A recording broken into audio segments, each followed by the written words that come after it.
Cette jeune fille impolie, assise dans la voiture, renversa la marchandise de ce jeune garçon. Les parents dans la voiture s'arrêtèrent aussitôt. Le jeune garçon, bouleversé, cria plusieurs fois « Mais pourquoi tu as fait ça?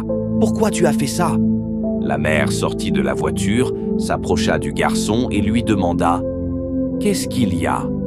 Le jeune garçon répondit « C'est votre enfant qui a renversé ma marchandise. » Mais la mère, au lieu de donner une bonne leçon à sa fille, préféra insulter le pauvre garçon. « La route n'est pas pour toi. Tu devais marcher sur le bord et non au milieu de la route. Maintenant, ta marchandise est renversée et tu oses dire que c'est ma fille. » Le garçon répéta calmement « Oui, madame, c'est votre enfant. » Mais la femme orgueilleuse s'emporta davantage. « Quel est ton problème, hein? La route n'est pas pour toi. Tu es un enfant impoli, mal élevé. Maintenant, tu veux accuser ma fille. Tu aurais dû passer sur le bord, mais tu as préféré marcher au milieu. Résultat, tes affaires sont renversées et tu viens demander qui va payer. Imbécile. » Elle le regarda droit dans les yeux et ajouta avec mépris. « Tu es un malpoli, un mal élevé. » Le pauvre garçon, humilié, resta immobile, silencieux, tandis que la femme continuait de l'insulter. Elle alla jusqu'à repousser sa marchandise du pied, puis retourna vers sa fille dans la voiture. « J'espère que tu n'as pas été blessée, ma chérie, » dit-elle d'une voix douce à son enfant. Puis, se retournant de nouveau vers le garçon, elle continua de le gronder, sans relâche. Le jeune garçon voulut parler, mais elle lui ordonna avec dureté « Tais-toi et débarrasse ça tout de suite. La route n'est pas pour toi, c'est pour les voitures. Ce n'est pas toi qui construis les routes, pauvre enfant sans voiture. » Quelle humiliation! Oui, mes frères et sœurs, c'est dur d'être pauvre. Voilà pourquoi certains riches se permettent de nous traiter de cette façon. Et le plus triste, c'est qu'elle est une mère. Quel genre d'éducation donne-t-elle à son enfant? Le jeune garçon resta immobile, silencieux, pendant que cette femme méchante l'insultait encore et encore. Finalement, le pauvre garçon ne put retenir ses larmes et se mit à pleurer. C'était vraiment triste. Et pourtant, au lieu de se calmer, la femme s'emporta davantage. D'une voix grave, elle cria « Dégage d'ici, imbécile !» Elle s'approcha de lui, le pointa du doigt et répéta « Imbécile, enfant mal élevé !» Le jeune garçon éclata en sanglots. Il regarda sa marchandise abîmée et murmura « Seigneur Jésus-Christ, sauvez-nous des mains de ces riches qui se prennent pour tout dans ce monde. Voyez ce que votre enfant a détruit.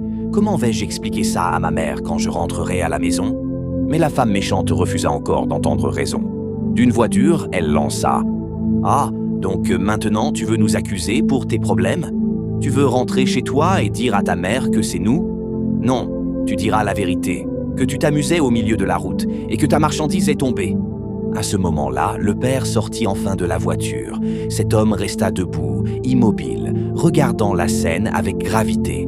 La femme, pleine d'orgueil, continua de mentir pour défendre sa fille. « Imagine, chérie, ce garçon impoli marchait au milieu de la route. Notre fille l'a repoussé pour lui sauver la vie, et voilà qu'il ose dire qu'elle a renversé sa marchandise. » Le jeune garçon, en larmes, supplia « Monsieur, c'est bien votre enfant qui a fait tomber mes affaires. » L'homme demanda alors avec calme « Qu'est-ce qui s'est vraiment passé, jeune garçon? Dis-moi la vérité. » Le garçon répondit d'une voix tremblante, les yeux pleins de larmes.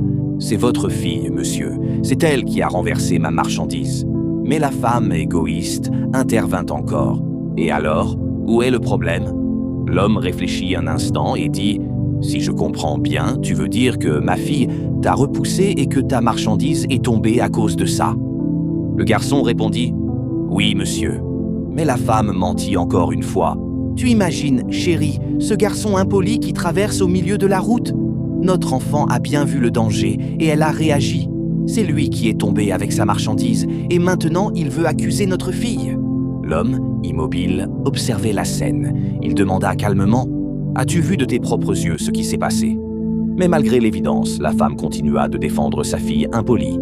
L'homme prit la parole. « Donc, ce que ta fille a fait, c'est bien et tu l'encourages, dit-il. Pour toi, elle a fait une bonne chose. » La femme répondit « Mais où est le mal? Je lui ai sauvé la vie, dit-elle. » L'homme reprit, sévère. « C'est mon enfant, c'est moi qui l'ai mise au monde. Sans moi, elle ne serait pas là. Il ne faut pas gâter notre enfant. Ce n'est pas une bonne éducation que tu lui donnes. Toi, tu restes méchante dans ta méchanceté. » D'un ton grave, il ajouta « Ne m'énerve pas. Ta fille a fait du mal aux affaires de ce garçon et tu l'encourages.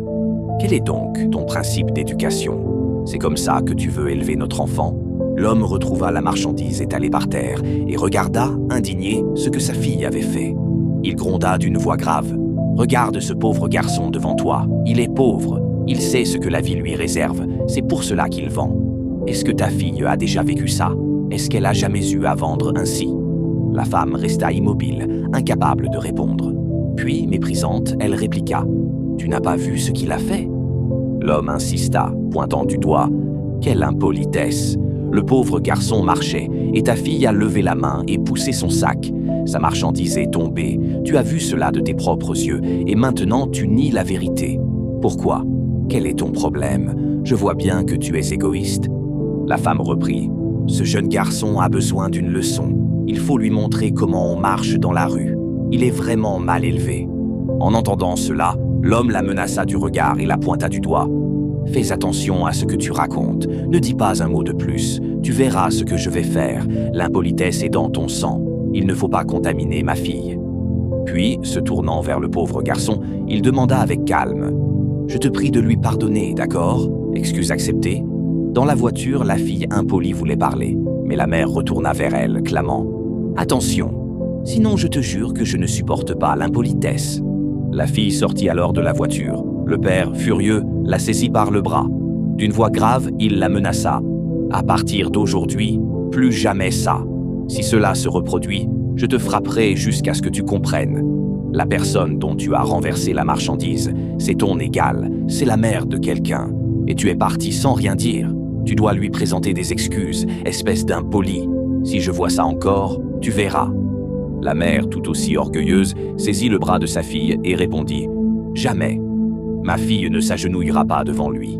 Qui est-il pour que ma fille lui demande pardon? Jamais, je dis non. » La petite fille impolie prit la parole. « Je n'ai rien fait, dit-elle à son père. » La mère, courant vers elle, répondit à sa fille. « Mon enfant. » Le père sourit doucement, puis gronda encore, s'adressant à sa femme. « Mais quel genre de femme es-tu? Pourquoi es-tu si méchante? »« Mais quelle éducation donnes-tu à cet enfant ?» lança le père, furieux. Il ordonna « Mets-toi à genoux maintenant. » La fille impolie refusa catégoriquement. Sa mère la défendit. « Ma fille ne s'agenouillera jamais devant un pauvre qui se promène dans la rue pour se nourrir. Jamais. » Puis elle se mit à nettoyer les habits de sa fille, indifférente à la honte infligée. Le père, exaspéré, reprit la parole. « Si je comprends bien, c'est toi qui vas me donner des ordres sur ce que je dois faire ou ne pas faire. Je ne veux pas de ça. » La mère répéta encore, obstinée. « Jamais. » L'homme gronda. « Fais attention, sinon nous en viendrons au divorce. » La discussion monta d'un ton, chacun criait et la dispute devint grave. C'était incroyable à voir.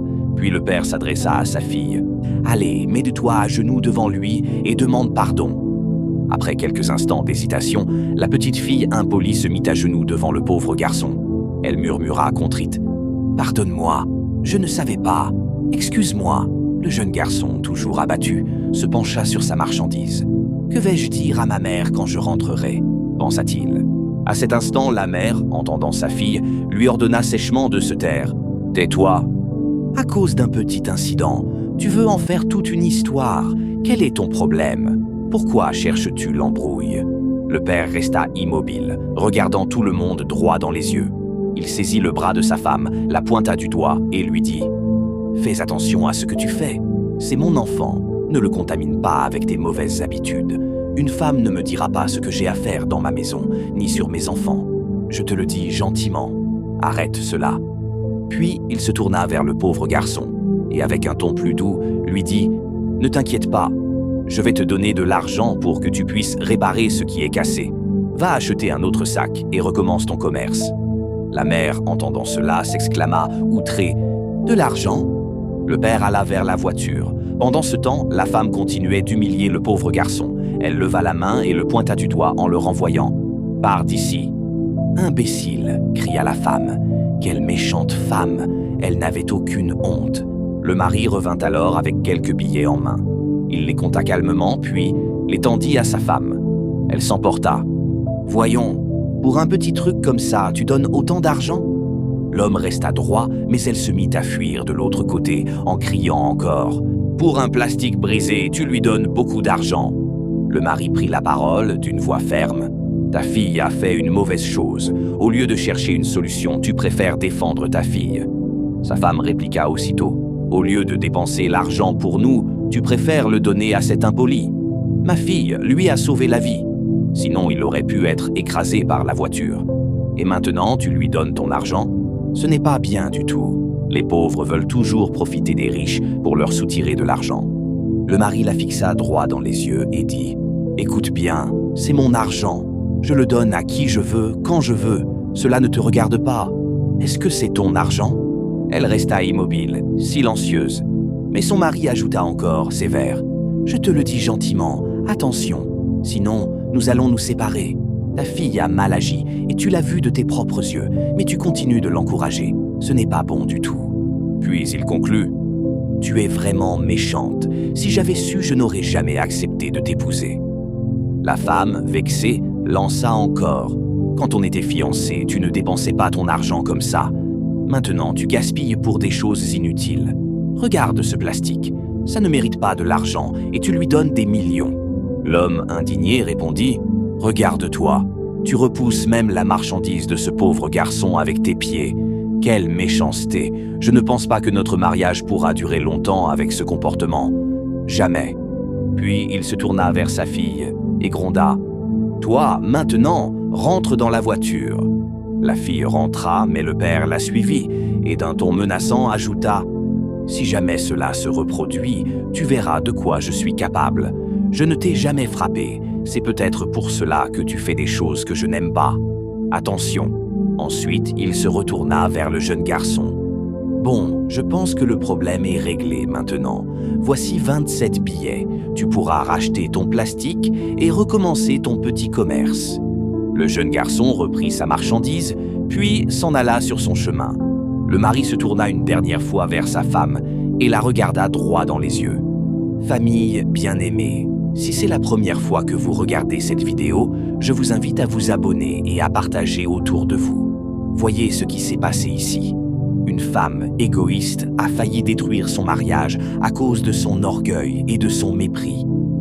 Comme l'a dit l'homme, je ne crois pas que notre mariage durera là où il n'y a pas de respect, là où l'égoïsme prend toute la place. Le respect et l'humilité valent plus que l'argent et l'orgueil. Quand on manque d'empathie, on blesse les autres et on fragilise ses propres liens. Protéger l'image d'un proche au prix de la vérité détruit la confiance. La vraie force, c'est reconnaître ses torts. 1. Montre par tes actes ce que tu veux enseigner. Respect, humilité, plutôt que de défendre aveuglément ton enfant. 2. Prends du recul. Respire. Compte jusqu'à 10 avant de réagir publiquement. Une réaction calme désamorce la situation. 3e, répare et éduque. Si ton enfant a fait du tort, demande des excuses publiques et aide-le à réparer. Payer les dégâts, aider physiquement. Explique-lui pourquoi son geste était mal.